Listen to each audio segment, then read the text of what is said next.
پرانے وقتوں کا ذکر ہے کہ 3 چور ادھر ادھر چھوٹی موٹی چوریاں کرتے ہوئے ایک شہر میں مل گئے، ایک دوسرے سے تعارف ہوا اور جلد ہی دوستی میں بدل گئے۔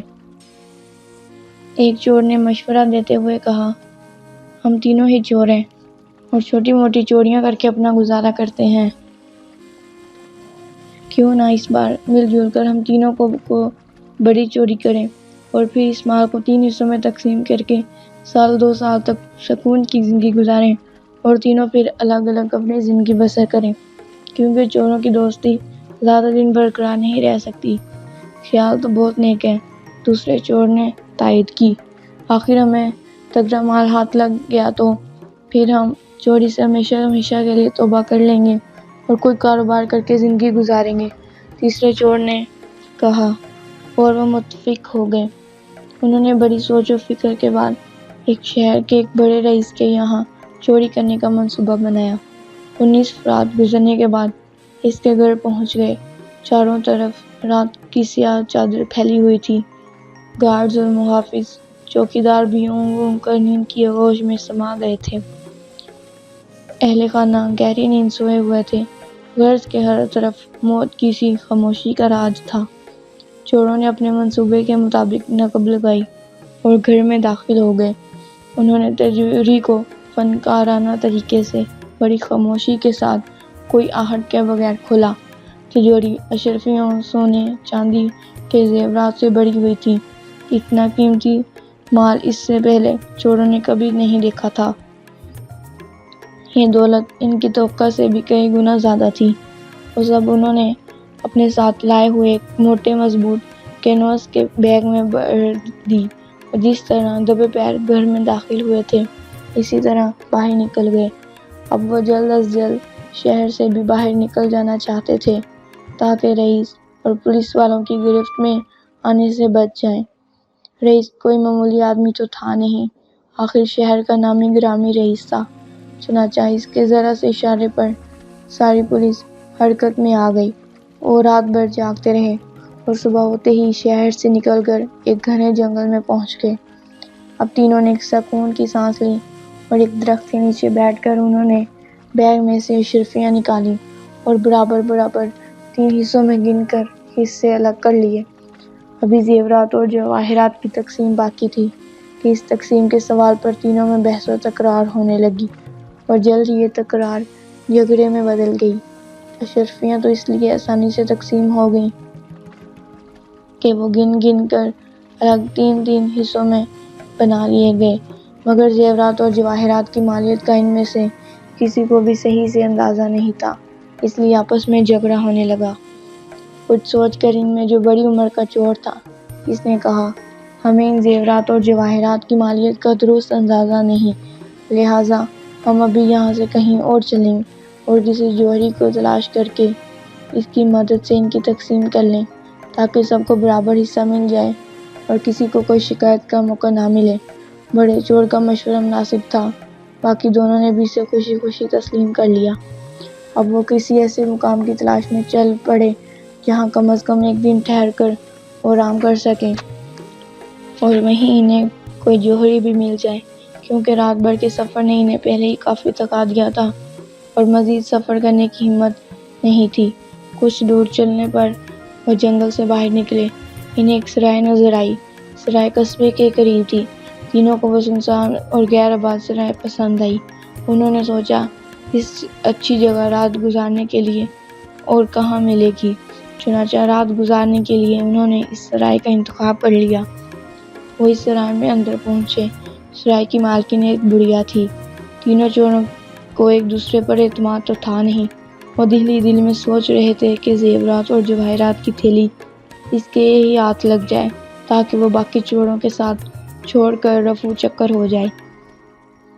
پھر آپس میں غیر اعتمادی کی وجہ سے انہوں نے زیورات کی تھیلی بڑھیا کو دیتے ہوئے کہا، ماں، یہ ہماری امانت اپنے پاس رکھ لو اور جب ہم تینوں ساتھ آئیں تو واپس دینا، ہم میں سے کوئی ایک بھی کم ہو تو نہ دینا، ٹھیک ہے بیٹا؟ جیسے تم نے کہا ویسے ہی عمل کروں گی، تم مجھ پر اطمینان رکھو، بڑھیا نے کہا اور تھیلی لے کر اپنے پاس رکھ لی۔ تھیلی بڑھیا کے سپرد کر کے تینوں چور مطمئن ہو کر قصبے میں گھومنے پھرنے نکل گئے۔ انہیں بھوک بھی لگ رہی تھی۔ بظاہر تو انہیں ایک دوسرے پر اعتماد تھا، مگر وہ دل ہی دل میں ساری دولت ہضم کرنے کا الگ الگ منصوبہ بنا رہے تھے۔ ہر ایک یہی سوچ رہا تھا کہ کس ترکیب سے ساری دولت اسے ہی مل جائے اور باقی دو ہاتھ ملتے رہ جائیں۔ قصبے میں پہنچ کر تینوں چور الگ الگ مختلف سمتوں میں گھومنے نکل گئے۔ بڑی عمر کا چور مشرقی سمت کے بازار پہنچا، جہاں ایک جگہ پر بیٹھ کر کھانا کھایا۔ کھانے کے بعد پھر سوچنے لگا، اگر وہ یہاں کسی درزی سے ویسی سرخ رنگ کی تھیلی سلوا لے اور اس میں کنکر اور پتھر بھر کر اصلی تھیلی کی جگہ رکھ لے، اسے یعنی اصلی تھیلی کو حاصل کر لے، تو وہ اکیلا ہی ساری دولت کا مالک بن جائے گا۔ یہ خیال آتے ہی اس نے فوراً اس پر عمل بھی کر لیا اور درزی سے اسی رنگ اور اسی سائز کی تھیلی سلوا کر اس میں کنکر پتھر بھر لیے۔ اتفاق کی بات ہے کہ یہی خیال باقی دوسرے دونوں چوروں کے ذہن میں بھی آیا۔ اس طرح تینوں چوروں نے اپنے اپنے ذہن میں آئے ہوئے خیال کے مطابق اسی رنگ اور سائز کی تھیلیاں سلوا کر اس میں کنکر اور پتھر بھر لیے۔ پھر خاموشی سے رات کو سرائے میں واپس پہنچے اور کچھ ادھر ادھر کی باتیں کرنے کے بعد سونے کی ایکٹنگ کرتے ہوئے آنکھیں بند کر کے بستر پر لیٹ گئے۔ بظاہر تو وہ سو رہے تھے، مگر اپنی اپنی جگہ تینوں موقع کا انتظار کر رہے تھے۔ ادھر جب چور بڑھیا کو تھیلی دے کر گھومنے گئے تو بڑھیا سوچ میں پڑ گئی۔ وہ بڑی ذہین اور تجربے کار تھی۔ چوروں کی باتوں سے اسے اندازہ ہو گیا تھا کہ تھیلی میں کوئی قیمتی سامان ہے اور انہیں ایک دوسرے پر اعتماد بھی نہیں ہے اور ان کی نیتوں میں کھوٹ ہے۔ تینوں الگ الگ تھیلی کو اکیلے ہی ہضم کرنا چاہتے ہیں۔ اب بڑھیا اپنا منصوبہ بنانے لگی۔ اس نے بھی چوروں کے سرائے میں غیر موجودگی کا فائدہ اٹھاتے ہوئے اصل تھیلی کے مطابق ایک اور ایسی ہی تھیلی میں کنکر اور پتھر بھر کے اپنے سراہنے رکھ لی۔ اس احساس تھا کہ چور رات کے کسی بھی وقت اس کی ہتھیلی پر ہاتھ صاف کرنے کی یقیناً کوشش کریں گے۔ جب چور واپس سرائے پہنچے اور اپنے سرہانے وہ تھیلی رکھ کر پیر پھیلا کر سونے کے لیے لیٹ گئے تو چند ہی لمحوں میں ان کی خراٹوں کی آواز فضا میں گونجنے لگی۔ رات کا پہر دھیرے دھیرے اپنی رفتار کے مطابق دوسرے پہر کی طرف بڑھ رہا تھا۔ بڑی عمر کے چور نے پہلے لیٹے اپنے اطراف کا جائزہ لیا، پھر بغیر کوئی آہٹ کوئی آواز کیے خاموشی سے اٹھا۔ اس نے دیکھا کہ اس کے دونوں چور ساتھی گہری نیند سو رہے ہیں۔ وہ بڑھیا کے کمرے میں داخل ہوا۔ بڑھیا بھی بے خبر سو رہی تھی اور زیورات کی تھیلی اس کے سرہانے رکھی تھی۔ اسی چور نے کنکر پتھر بھری اپنی تھیلی وہاں رکھی اور بڑھیا کے سرہانے رکھی تھیلی ہاتھ میں اٹھا کر کمرے سے باہر نکل آیا اور سرائے کے پیچھے میدان میں گڑھا کھود کر اسے دبا دیا کہ موقع ملنے پر یہاں سے نکال لوں گا، اور پھر اپنے بستر پر لیٹ کر آرام سے سو گیا۔ کچھ دیر بعد دوسرے چور نے کروٹ لی۔ لیٹے لیٹے ماحول کا جائزہ لیا اور اچھی طرح اطمینان کر لینے کے بعد اپنی کنکر پتھر بھری تھیلی کے لیے پہلے چور کی طرح بڑھیا کے کمرے میں پہنچ گیا اور اپنی تھیلی وہاں رکھ کر پہلے رکھی ہوئی تھیلی لیے اپنے کمرے میں واپس آ گیا۔ کچھ دیر سوچنے کے بعد اس نے وہ تھیلی سراہائے کے باہر کیاری میں مٹی کھود کر بڑی گہرائی میں دبا دی اور واپس آ کر سو گیا۔ اب رات کا دوسرا پہر تیسرے پہر کی طرف تیزی سے بڑھ رہا تھا۔ تیسرے چور نے انگڑائی لیے ہوئے احتیاط سے ادھر ادھر دیکھا۔ سب کو گہری نیند میں سوتے دیکھ کر وہ بھی دبے پاؤں اپنی کنکر اور پتھر بھری تھیلی لیے اٹھا اور اس بڑھیا کے سراہانے رکھ کر وہاں رکھی تھیلی لے کر باہر آ گیا۔ اس نے تھیلی چھپانے کے لیے پہلے ہی جگہ منتخب کر لی تھی، چنانچہ اس نے موقع پاتے ہی وہاں چھپا دی اور پھر آرام سے پیر پھیلا کر سو گیا۔ صبح ہونے پر تینوں چور آنکھیں ملتے ہوئے بیدار ہو گئے اور بڑھیا کے پاس اپنی امانت رکھی تھیلی لینے پہنچے۔